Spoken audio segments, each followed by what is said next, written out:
Hello, this is once again Brenda Boyne with Brenda Boyne Check This Out. Today we're going to talk about two things. We're going to talk about the origin of personal days, but in order for me to explain that to you, I have to tell you about this class of laws. So there's a class of rulings that can be made in court where I'm not even sure if it's called an actual law, but it makes a ruling so that it's the equivalent of the law to protect people who are being oppressed by giving them something extra. An example of that is to this day, you still don't have to have turn signals. You can use hand signals with a car because when cars were first being manufactured and Henry Ford came out, and so people who weren't rich could get them, rich people tried to keep people from getting more cars, and I'm saying this because that's what was said in the ruling, by making outrageous laws. For instance, if you were driving with your car at night, you had to have somebody walk in front of you with a ladder and stop like every 15 feet, just outrageous stuff. And so they made this thing where you could use hand signals instead of turn signals to give people something extra to protect them. There are other laws like that. For instance, one of them is in Hollywood. Hollywood and Vine, which is the main intersection in Hollywood, used to be a ranch. And when it started getting show businessy, the ranchers and the show business people conflicted, and so they made a ruling that you could drive 26 sheep down Hollywood Boulevard. Well, many years later, after there's no ranch, and even people don't even remember there's a ranch, there was a guy and he was bringing sheep in for a movie shoot, right? And so they ticketed him, they fined him, they took him to court, they seized his sheep, and he was just going to pay it and everything, but a lawyer stood up in the gallery and said, I'll take his case, and said, there's a law saying you can have 26 sheep, so he's fine.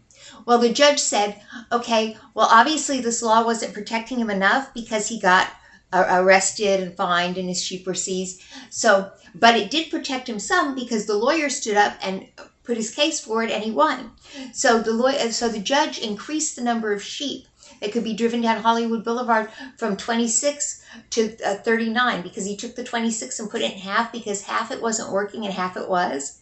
And he added an extra 13 sheep to the amount of sheep that can be driven.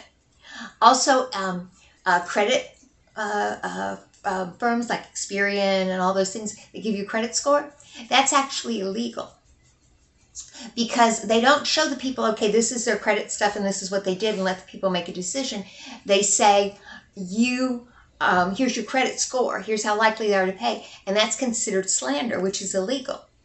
But the judges were like, we can't make them stop, not because people wouldn't be able to get credit, but because all the credit they already have would become immediately due. You know, the banks don't foreclose on your house. They don't have to, they can foreclose on your house at any point. They can go give us all the money right now at any point. In fact, the Reverend Jesse Jackson said that when he had racist neighbors, he would get the bank to foreclose on their house. At any point, you can do this, but they don't because it's an investment. They want all the interest. Okay? So, they made it so that, like, they said, okay, we're not going to make them stop doing it, but if they make a clerical error, which is a totally a mistake and completely innocent, we're going to consider it the same thing as if they committed the crime on purpose, and people would be able to go to jail for it. So there's this whole class of laws like this. Okay, so now let's talk about personal days. Back in the early to mid 80s, the early to mid 80s, some people went to court because they had to, when they got sick at work, they had to bring in an excuse saying, like, from their doctor saying that they were sick. And they're like, but what if we don't go to the doctor because going to the doctor is expensive? And so they filed a lawsuit. And the judge was horrified. He was horrified that adults were asked to bring in excuses from their doctors like little children. And he was horrified, more than that they didn't even consider this to be a bad thing. That they were so oppressed that they didn't even consider bringing in a note to be a horrible intrusion upon you. Okay, now his experts told him, these are not my opinions, these are things that the court, it brought in experts, and they said, well, yes, that is the purpose of having children in school bring in an excuse, is to say that you are guilty at all times. But you can be excused from your guilt. Not even you're guilty until proven innocent, but you can be excused from your wrongdoing. You're always in the wrong. It was to condition children to that, and that's why they do it with adults. Well, the judge was just mortified, and he said, imagine the harm that this would do to the medical care you got if you had to be on that basis with your doctor. Okay, excuse me for a second. Doggy, you're going to have to go away making a video. So anyway, he said, this is horrible. And people were like, oh, it wouldn't hurt your medical care. And so he decided that what he would do is he would say, however many sick days that you're allotted from your job, you have the equivalent number of personal, they called them psychological days at the time in the ruling, psychological days that you can take off. And he said, while he doesn't have the companies could go and go, oh, we couldn't afford that and prove stuff like that. So he said, I'm going to give you 6 weeks for anybody to protest this. Okay, and if they protest it, then, it can be protested. But if they don't protest it in 6 weeks, that's saying they're going along with it. And, but he said, what I'll do is I'll cut I won't make any extra days. If you say you got 14 sick days, I'll make half of those sick days and half of those personal days if you don't protest. But if you do protest, then I'm going to try to make it so it's 14 sick days, 14 personal days. So people didn't want to go to court on that. Okay? And so they went, okay, we'll do that. We'll go ahead and let there be personal days. And, and nobody protested. And so that's where personal days come from. Like I said, they were called psychological days. Now, he said that while they could still require you to have an excuse for being sick, because he didn't have the power to stop that, that would have to be legislative, okay? He could say that these personal days or these psychological days, you couldn't ask about them. So if a person calls in and said, I'm going to have to take off tomorrow, and you go, well, what is it about? Is it a sick day or personal day? If it was a personal day or a psychological day, then you could get in trouble. You could go to jail for even asking, or at least, get in trouble with the labor board for even asking. So since you didn't know what it was, it kept you from asking about either one. And they asked him, well, what will people be allowed to do on these days? And he said, anything that they think might make them feel better, because obviously they're psychologically damaged if they do not think that having to bring an excuse from your doctor is going to affect your medical care. Okay. So now let me tell you about another one of these laws. So take your personal days. Keep this freedom going. Okay.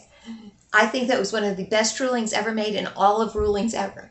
Now, let me tell you about another one of these laws that gives you rights that you might not know you have. It gives you extra rights to protect you from oppression.